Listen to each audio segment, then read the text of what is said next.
prière, n'est-ce pas, avant de se tourner vers la parole de Dieu. Sonde-moi, Seigneur, guide-moi, utilise-moi et nécessairement fais de ma vie ce que tu veux. Je suis ton serviteur, je suis là pour accomplir ta volonté. Donc, bonjour ce matin à cette célébration mensuelle de l'œuvre grandiose de notre Sauveur Jésus-Christ. Avant de participer au repas du Seigneur, à ce mémorial de son œuvre, j'aimerais ce matin qu'on puisse se rappeler qui est mort sur la croix du Calvaire. Qui est mort pour mes péchés, pour mon salut? Qui a payé le prix ultime pour notre pardon? Qui s'est offert une fois pour toutes sur la croix pour nous permettre d'avoir la paix avec Dieu?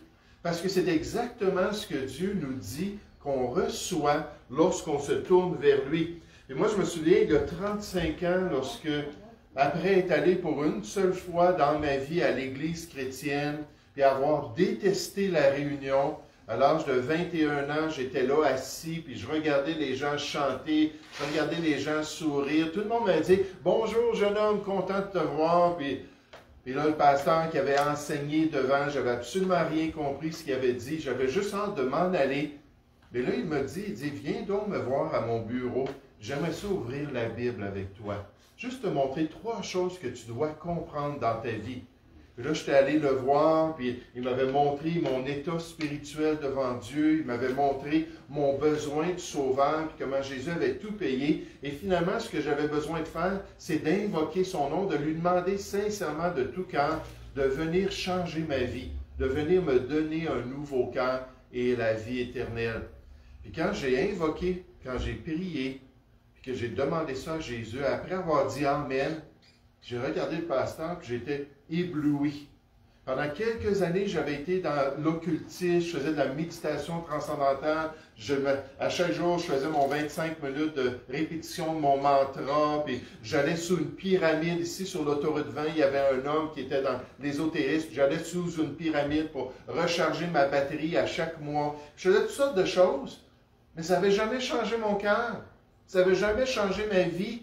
Ça ne m'avait jamais amené une place où je pouvais dire « Wow, il y a quelque chose qui est venu en moi et qui m'a transformé. » Mais quand j'ai invité Jésus à venir dans ma vie, tout de suite, une paix extraordinaire est venue à l'intérieur de moi. Je n'avais jamais expérimenté quoi que ce soit. Malgré que j'étais toxicomane, j'en avais-tu expérimenté des choses avec les drogues, puis des visions, puis toutes sortes d'expériences. Mais là, j'avais une paix qui était venue m'enrober de l'amour de Dieu. Et c'est exactement ce que Dieu promet à ceux qui se tournent vers lui. On nous dit, étant donc justifiés ou sauvés par la foi, cet acte de croyance-là en Jésus-Christ, nous avons la paix avec Dieu par notre Seigneur Jésus-Christ, à qui nous devons d'avoir eu par la foi accès à cette grâce, à ce cadeau merveilleux dans laquelle nous demeurons fermes. Et c'est grâce à Jésus. Mais qui était Jésus en fait? Qui est ce personnage-là qui a permis une telle conversion de mon être, qui a accompli un tel changement de mon cœur? Ce matin, j'aimerais qu'on puisse chercher un beau passage biblique qui nous le révèle clairement. Cherchons donc ensemble l'Évangile de Jean au chapitre 1. L'Évangile de Jean au chapitre 1, je n'ai pas mentionné, mais ce soir, il n'y aura pas de réunion parce qu'on va avoir un repas communautaire, puis on veut prendre tout le temps ensemble qui sera nécessaire pour partager, puis pour avoir de la bonne communion fraternelle. Il n'y aura pas de réunion, mais à partir de dimanche soir prochain, je vais débuter une série dans la première épître de Jean. Donc là, il ne faut pas mélanger ça.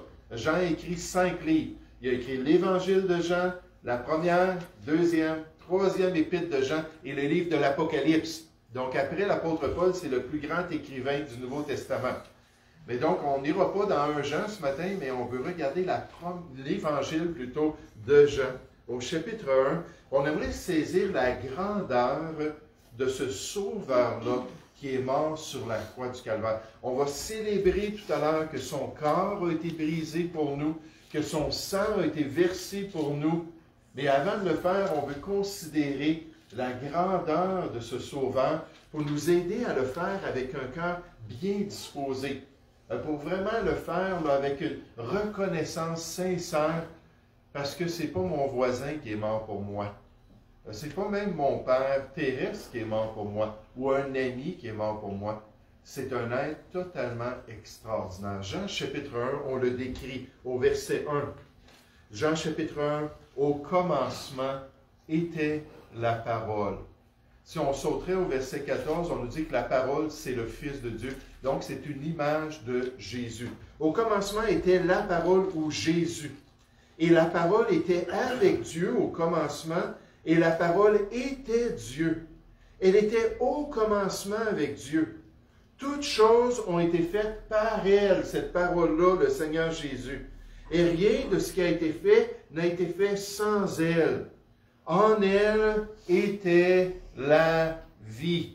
Si vous êtes ici aujourd'hui, si vous avez le mouvement, l'être et la capacité de vous déplacer, la Bible nous dit que cette vie-là vient de la parole ou vient de Jésus-Christ. En elle était la vie. Et la vie était la lumière des hommes. La lumière, lui, dans les ténèbres. Et les ténèbres ne l'ont point reçue. Ça, c'est populaire, n'est-ce pas, de se détourner de Jésus. Ils ne l'ont point reçu. Il y eut un homme envoyé de Dieu. Son nom était Jean, et on l'appelle Jean le Baptiste ailleurs dans les Écritures. Il vint pour servir de témoin, pour rendre témoignage à la lumière. Il était le précurseur de Jésus. Il était là pour préparer le cœur des gens pour qu'ils se tournent vers lui, pour rendre témoignage à la lumière, afin que tous croient par lui. Il n'était pas la lumière, Jean-Baptiste, mais il parut pour rendre témoignage à la lumière. Cette lumière était la véritable lumière, qui, en venant dans le monde, éclaire tout homme. Elle était dans le monde, et le monde a été fait par elle, et le monde ne l'a point connue. Jusqu'à l'âge de 21 ans, je ne savais pas du tout qui était Jésus, qui était le Christ. En fait, j'avais une idée, et je ne me gênais pas pour partager aux gens mon dégoût de ce personnage-là, mon rejet total de qui il était. Elle était dans le monde, verset 10, et le monde a été fait par elle, et le monde ne l'a point connue. Elle est venue chez les siens, chez les Juifs, et les siens ne l'ont point reçue. Mais à tous ceux qui l'ont reçue, à ceux qui croient en son nom, la parole, la lumière, Jésus, elle a donné le pouvoir de devenir enfants de Dieu, lesquels sont nés non du sang, ni de la volonté de la chair, ni de la volonté de l'homme, mais ils sont nés de Dieu lui-même. Et la parole a été faite chair, et elle a habité parmi nous, pleine de grâce et de vérité. Et nous avons contemplé sa gloire, une gloire comme la gloire du Fils unique venu du Père. Alors qu'on célèbre le repas du Seigneur ensemble ce matin, j'aimerais qu'on puisse se rappeler et qu'on puisse apprécier que c'était le Créateur de toutes choses qui est mort sur la croix du Calvaire. Le Créateur qui est mort à ma place comme mon substitut, qui a subi ma punition, qui a subi ma condamnation. Le Créateur de toutes choses dans ce monde. Le Créateur, en fait, de tout l'univers qui nous entoure. Celui qui est à l'origine du cosmos. Celui qui est à l'origine de la petite planète Terre sur laquelle on habite. Celui qui est à l'origine de l'être humain qui la peuple. C'est lui, le Créateur, qui est descendu au milieu de sa création pour devenir notre Sauveur, pour payer le prix ultime. Regardez ici au verset 1 dans notre texte, dans Jean chapitre 1. On nous dit, au commencement était la parole. Le Logos, la manifestation de Dieu, le reflet de sa personne. C'est l'idée qu'il est venu nous faire connaître Dieu et le manifester ainsi. Au commencement était la parole, et la parole était avec Dieu, et la parole était Dieu. Elle était au commencement avec Dieu. Puis remarquez la parole Jésus, que toutes choses ont été faites par elle. Là, ce n'est pas la théorie de l'évolution ici, c'est la théorie biblique de la création. Toute chose a été faite par elle. Et rien de ce qui a été fait n'a été fait sans elle. Jésus, le créateur de l'univers, c'est lui qu'on décrit ici comme celui qui est à l'origine de toutes choses. Et c'est ce même Jésus-là que le Nouveau Testament nous présente comme étant notre Sauveur, le grand créateur. On nous dit, car en lui, en Jésus, ont été créées toutes les choses qui sont dans les cieux et sur la terre, les visibles et les invisibles. Deux dimensions que Dieu décrit dans les Écritures. Les visibles et les invisibles. Trône, dignité, domination, autorité. Tout a été créé par lui et pour lui, la Bible nous dit. Le texte biblique continue dans ce passage en nous disant, il est avant toute chose. Parce qu'il est le créateur de toutes choses. Il était là au commencement, avant que la création soit présentée. Et toute chose subsiste en lui. Dans l'Épître aux Hébreux, on confesse que Dieu, dans ces derniers temps, nous a parlé par le Fils. Il l'a établi héritier de toutes choses. Par lui, le Fils, Jésus, il a aussi créé l'univers. Le Fils est le reflet de sa gloire et l'empreinte de sa personne. Il soutient toutes choses par sa parole puissante. Il a fait la purification des péchés. Donc, le Créateur, Jésus, qui a fait toutes choses, est venu faire la purification des péchés et ensuite s'est assis à la droite de la majesté divine dans les lieux célestes. Est-ce qu'on réalise ce matin qui est mort sur la croix du Calvaire? Est-ce qu'on réalise la grandeur de sa personne? Que c'est l'être le plus grand de tous qui a subi notre châtiment sur Golgotha. Mais surtout, est-ce qu'on est reconnaissant que lui, Dieu lui-même, le Créateur, a été prêt à payer un tel prix pour nous permettre de venir à Dieu et d'être sauvés, pour nous permettre d'expérimenter cette nouvelle vie-là qui se trouve en Jésus-Christ. Un auteur nous dit le fait qu'il nous a sauvés est la démonstration la plus grande et la plus concrète de l'amour de Dieu, notre Créateur. La manifestation définitive de cette grâce à travers le temps et à travers l'éternité. Et j'aimerais vous dire, pendant qu'on va être dans le ciel, pendant qu'on va être dans la gloire, ça va être juste naturel pour nous de nous réjouir en face de cette œuvre. On va voir l'agneau de Dieu là, dans le royaume de Dieu. On va le contempler dans toute sa splendeur. On va réaliser que les mains qui ont été percées, ils ont été percées pour nous. Et qu'est-ce qu'on voit dans Apocalypse chapitre 5? Que tous les croyants sont là et ils se réjouissent. Wow! Tu es mort pour moi, toi qui as créé toutes choses, toi qui es venu sur cette terre, toi qui as payé un prix ultime. Là, on va voir que ce n'est pas un être humain normal. C'est Dieu qui s'est fait chair, qui est venu dans la race humaine pour payer notre salut. Et dans notre beau passage, en parlant de cette œuvre de Jésus, non seulement on nous présente qu'il est le créateur de toutes choses, qu'il est mort sur la croix pour nous, mais de même, on peut voir clairement que la lumière de Dieu est venue pour nous éclairer. La lumière de Dieu qui est liée à Jésus est venue pour nous permettre de comprendre le salut. Et Jésus a dit de lui-même, « Je suis la lumière ». Vous vous rappelez Jean 14, 6, « Nul ne vient au Père que par moi, je suis le chemin, la vérité et la vie. Et nul ne vient au Père que par moi. » Ce n'est pas le bon passage. C'est un autre passage où il dit qu'il est la lumière de ce monde. Mais la véritable lumière qui est venue grâce à Jésus. La véritable lumière qui nous guide vers la vérité du salut. La véritable lumière qui nous permet de sortir des ténèbres et de devenir des enfants de lumière. On va se concentrer là-dessus un petit peu plus loin. Comment est-ce qu'on peut devenir un enfant de Dieu? Comment est-ce qu'on peut passer des ténèbres à sa lumière? Comment est-ce qu'on peut expérimenter une transformation? Je vais vous dire, c'est pour ça que jusqu'à l'âge de 21 ans, j'étais un athée, au moins au niveau de Dieu, le Dieu de la Bible. puis je voulais rien savoir de la vie chrétienne, je voulais rien savoir de la Bible, je voulais rien savoir de l'Église, parce que je n'avais pas expérimenté ce changement de cœur, cette nouvelle vie-là. Et tant qu'on ne devient pas un enfant de lumière, la Bible nous dit qu'on ne peut pas marcher comme des enfants de lumière.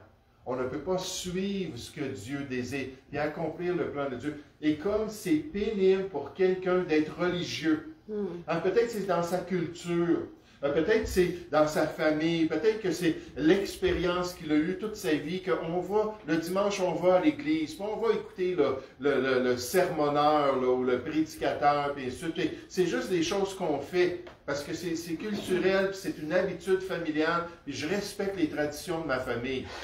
Puis là, d'être là sans avoir ce nouveau cœur-là, cette nouvelle vie-là, et d'essayer de suivre la parole de Dieu, j'aimerais vous dire, moi, je ne pourrais même pas m'imaginer cela. C'est juste quand j'ai levé la tête après avoir invoqué Jésus, d'avoir demandé de devenir mon sauveur, et que sa paix a envahi mon cœur, que là, j'ai demandé au pasteur, quand est-ce que l'Église se réunit? Quand est-ce que les croyants vont être ensemble? Je veux y aller, mais vous vous rappelez, juste le dimanche avant, j'avais hâte de sortir de ce bâtiment-là, de ce groupe-là, j'avais peur que c'était une secte, puis ainsi de suite. Et là, mon cœur avait totalement changé, j'étais devenu un enfant de lumière, et j'étais prêt à marcher maintenant dans la lumière. Mais quand on est dans les ténèbres, on essaie de faire ça, ça ne fonctionne pas. On peut le faire extérieurement, puis mécaniquement, mais ce n'est pas une réalité de notre cœur pour marcher comme des enfants de la lumière. Il faut comprendre que quand on parle de la véritable lumière dans les Écritures, il faut comprendre qu'il y a une fausse lumière. Une lumière qui est présentée dans ce monde. Une lumière, on pourrait dire, qui est une imitation de l'œuvre de Dieu. Une contrefaçon de la réalité en Jésus-Christ. Une lumière qui est très séduisante, puis qui va garder les gens dans les ténèbres, qui vont l'amener à la perdition. Pourquoi? Parce que le diable qui existe, qui est un vrai personnage, se déguise comme un ange de lumière. Quand j'étais dans le Nouvel Âge, quand j'étais dans les sciences ésotériques, même dans l'occultisme, j'aimerais vous dire, on nous parlait toujours de la lumière, de ces guides-là dans la lumière, ces créatures-là de la lumière, qui voulaient nous guider là, dans notre vie personnelle, qu'on puisse s'épanouir personnellement. Mais j'aimerais vous dire, c'était des contrefaçons de cette véritable lumière, de cette réalité-là qu'on peut expérimenter en Dieu. Et le diable se déguise en ange de lumière. Il n'est pas un ange de lumière, il est parfaitement ténèbres. Et il le fait pourquoi? Parce qu'il veut aveugler l'intelligence. L'intelligence des gens pour ne pas qu'ils puissent voir la lumière, afin qu'ils ne voient pas briller la splendeur de l'Évangile, la bonne nouvelle de la gloire de Christ, qui est l'image de Dieu. Là, tout autour de nous, on a ces gens-là là, qui ont des expériences. Tout autour de nous, on a ces gens-là qui recherchent des guides de la lumière. Puis peut-être qu'ils ont des visions, puis peu importe ce qu'ils vivent, et qui sont totalement fermés à la réalité de la vraie lumière, qui essaie de les guider vers Dieu. Les croyants me partagent en ce moment comment est-ce qu'ils remarquent que les gens du monde, les gens autour d'eux, sont beaucoup plus ouverts que dans le passé, beaucoup plus ouverts à la vérité, en face des expériences qu'ils vivent. Ils sont plus ouverts à examiner les autres versions de la réalité, même s'ils ont appris des choses dès leur jeunesse qui étaient contraires à ça, puis ils sont ouverts même envers l'œuvre de Dieu. Ils sont excités pour cela. Vous savez, je ne nie pas cela, mais j'ai été dans assez de manifestations avec des dizaines de milliers de personnes. J'ai parlé avec assez de monde pour voir qu'il y a beaucoup de gens, effectivement, qui ont comme un genre de réforme dans leur vie. Là, ils veulent mettre de côté des produits pharmaceutiques. Big Pharma est là pour nous prendre notre argent, puis nous rendre malades pour qu'on soit encore plus dépendants. Puis là, ils se tournent plus vers les produits naturels. Puis là, ils voient là, que les autorités les ont trompés, puis ils cherchent des sources indépendantes pour apprendre concernant ce qui se passe autour de nous, mais d'une autre perspective, par des experts qui n'ont pas de conflit d'intérêts. Puis là, il y a beaucoup de choses qui se passent, qui voient, là, wow, hey, on doit changer notre manière de voir, puis on doit remplacer, on a vu un panneau tout à l'heure, alors qu'on s'en venait, un gros panneau devant une compagnie, on dit, il faut se débarrasser de Legault, puis il faut se débarrasser de Trudeau. Mais tout ça, on voit qu'il y a du monde qui réfléchissent, hein, qui ont des changements, mais moi, ce que j'ai vu, c'est que la plupart de ces gens-là, et souvent, l'été, je porte un chandail qui dit « Les pasteurs pour la vérité sur la pandémie. C'est écrit en avant et en arrière, puis là, je marche dans les foules comme ça. Là, il y a des gens qui viennent me parler, tout ça, mais la plupart du temps, à moins qu'ils soient déjà des croyants, dès que j'ouvre un peu la bouche pour leur partager l'Évangile, leur partager ma foi en Jésus-Christ, là, c'est une lumière qu'ils ne désirent pas. Ils veulent changer des choses, puis ils veulent comprendre de nouvelles choses, ils veulent mettre des expériences ésotériques, mais ainsi de suite. Mais viens pas me parler de Dieu. Et viens pas me parler de la Bible. Je trouve ça dommage, parce qu'ils sont trompés, puis ils sont séduits. Même les gens les plus sincères, ils sont séduits par une fausse lumière qui est en train de les détourner de la vérité de Dieu. Mais c'est pour ça qu'on a besoin de la vraie lumière. Regardez dans Jean chapitre 1, au verset 3, en parlant de la parole Jésus, le Créateur. Toutes choses ont été faites par elle, et rien de ce qui a été fait n'a été fait sans elle. En elle était la vie, et la vie était la lumière des hommes. La lumière luit dans les ténèbres, et les ténèbres ne l'ont point reçue. Puis on voit que ça peut être une réaction humaine, que les ténèbres ne l'ont point reçue. Ils n'étaient pas ouverts à cela. Dans Jean 3, verset 20, avant de continuer notre texte, ça dit que quiconque fait le mal ne vient point à la lumière, mais au contraire, il va haïr la lumière. Donc, un peu, c'est ça qu'on nous dit ici, verset 5. La lumière luit dans les ténèbres, et les ténèbres ne l'ont point reçu. Il y eut un homme envoyé de Dieu. Son nom était Jean, Jean le Baptiste. Il vint pour servir de témoin, pour rendre témoignage à la lumière. Donc Jean-Baptiste pointait les gens vers celui qui allait venir après lui, afin que tous croient par lui, par son intermédiaire. Il n'était pas la lumière, mais il parut pour rendre témoignage à la lumière. Cette lumière était la véritable lumière, qui étant venue dans le monde éclaire tout homme. Ça, c'est le plan de Dieu, c'est l'objectif de Dieu, que ça éclaire tout homme. Elle était dans le monde, et le monde a été fait par elle, et le monde ne l'a point connue. Est-ce qu'on a laissé la lumière, le Seigneur Jésus, éclairer notre cœur? Est-ce qu'on a permis à sa lumière de nous montrer le bon chemin qu'on doit choisir? Est-ce que nous sommes dociles envers ce Dieu qui cherche à nous enseigner dans notre propre vie? Et vous savez, quand je parle avec des gens comme cela, au restaurant, on parlait avec une dame restaurant qui permettait qu'on puisse aller sans le pass. On parlait avec une dame que j'avais vue dans une manifestation. Puis là, elle me disait, elle dit, les gens, ils n'ouvrent pas leur cœur, les gens, ils n'ouvrent pas leur intelligence à ce qui se passe pour examiner les faits, tout ça.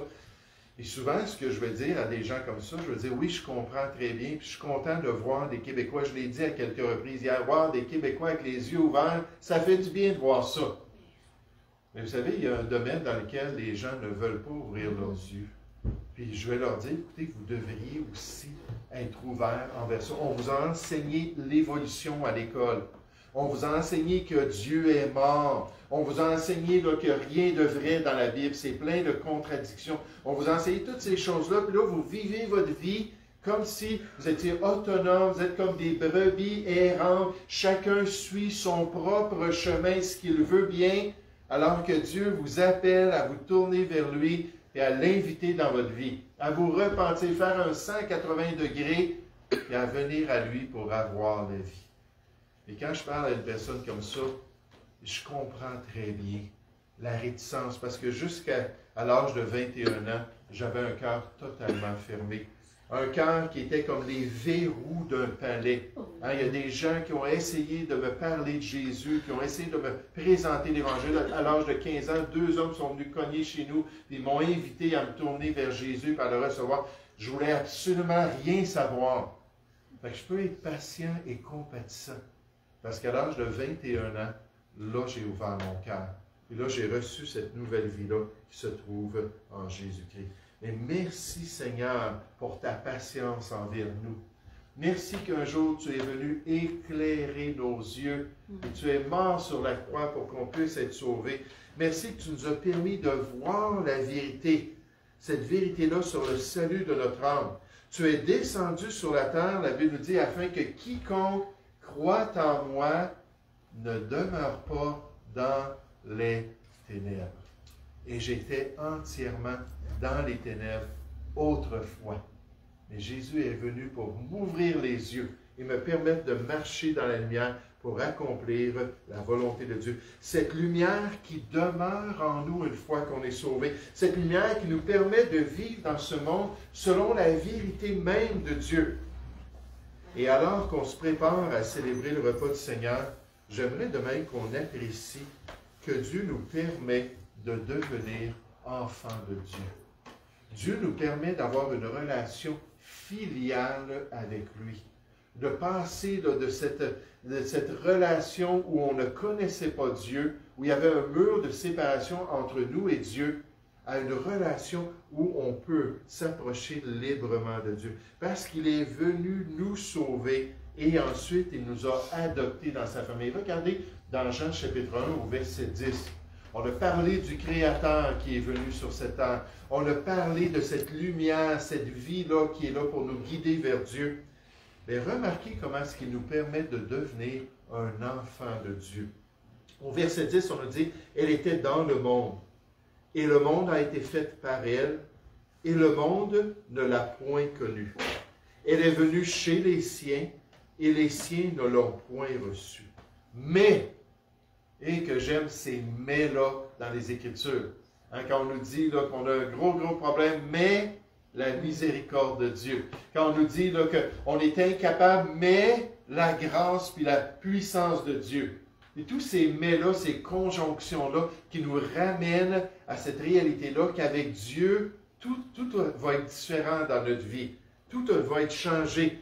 Mais à tous ceux qui l'ont reçu, Jésus, à ceux qui croient en son nom, elle a donné le pouvoir, la capacité, la puissance de devenir enfant de Dieu. Juste en passant, puis je vois qu'il y a des chrétiens qui ne comprennent pas ça, il faut devenir enfant de Dieu.